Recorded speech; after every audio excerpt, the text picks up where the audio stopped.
Hi guys, and welcome to another Business Tube podcast. And today's session I'm going to talk to you about business plans. As always guys, make sure you have a copy of the slides open or printed, preferably if you can, so that you can follow what we're going through in today's session. Now, a business plan, as the name suggests, is just a plan of how you're going to set up a business.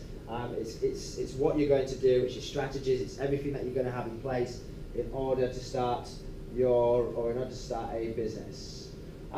So it's usually a written document. It can be typed, but any written formation of a document that describes in detail how a business, usually a new one, is going to achieve its goals. It's your plan of what you're going to do and when you're going to do it.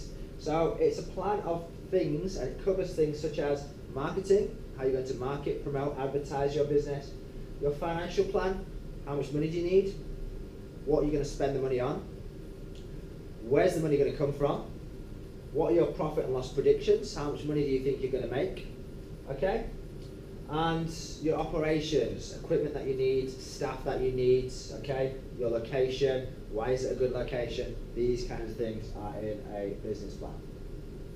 Okay, a business plan includes all of these following things here. I've just put the main things that a business plan includes that I would talk about if I was you. First of all, aims and objectives. What is the business trying to do? What is the business trying to achieve?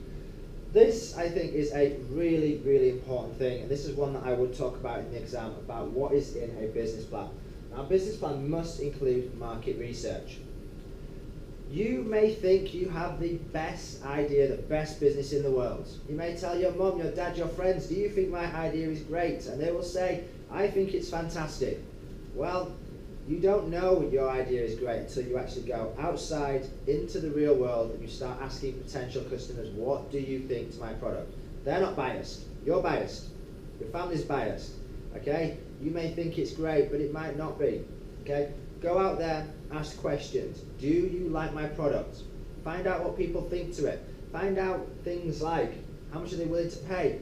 How much do you think people will be able to will buy? What will the demand for your product be like?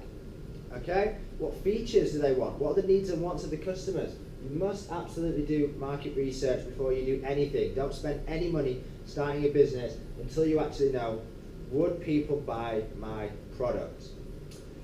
What are your setup costs? You need to think about what machinery you're going to need, what raw materials, do you need a till, a computer, okay?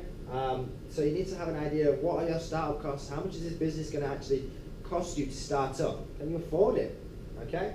Well, you can only make those kind of decisions if you actually plan and think things through. What are your predictions and your financial predictions, okay? How much profit, how much loss will you make? Cash flow forecasting. Now, if you haven't done cash flow forecasting yet, cash flow is just the money coming in and out of the business. Okay, do you have enough money coming in so you don't run out of cash? You absolutely do not want to run out of cash in business. If you run out of cash, you cannot pay your suppliers, you cannot pay your workers. Okay, so you must have cash. So you must do a cash flow forecast to see what cash is coming in and out of the business, and will you have enough cash available? And lastly, where are you going to locate it, and why are you going to locate it in that place? Why is it a good location? You need to think about that on your business plan. Now, the benefits of a business plan, and I've said this before, and I'm sure you'll hear it again, if you fail to plan, you plan to fail. Now, a business plan is just a prediction. It's not 100% true, but it's better to plan than to not plan anything at all. Because if you don't plan, if you fail to plan, the only thing that's going to happen is you're going to fail. It stops an entrepreneur creating a business that there is no demand for, because you know there's a demand. Why do you know there's a demand? Because you've done your market research. You've gone out there, you've asked people, would you buy my product? Do you think it's a good idea? How much of my product would you buy? So you know what demand is like. You know if your product will be successful. You know if people will buy it. You only know that if you've done your market research.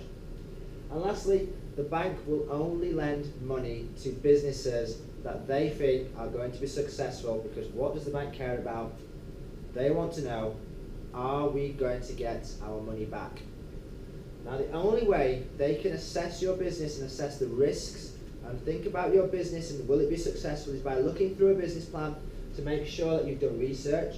Is it solid research? Is it true? Is it going to happen? You've done predictions. You can show the bank why you need the money, when you plan to pay them back, that you can afford to repay it. So the bank wants to look at the business plan to assess the risk. They will only lend money to you if they can look at a business plan to decide, will we get our money back?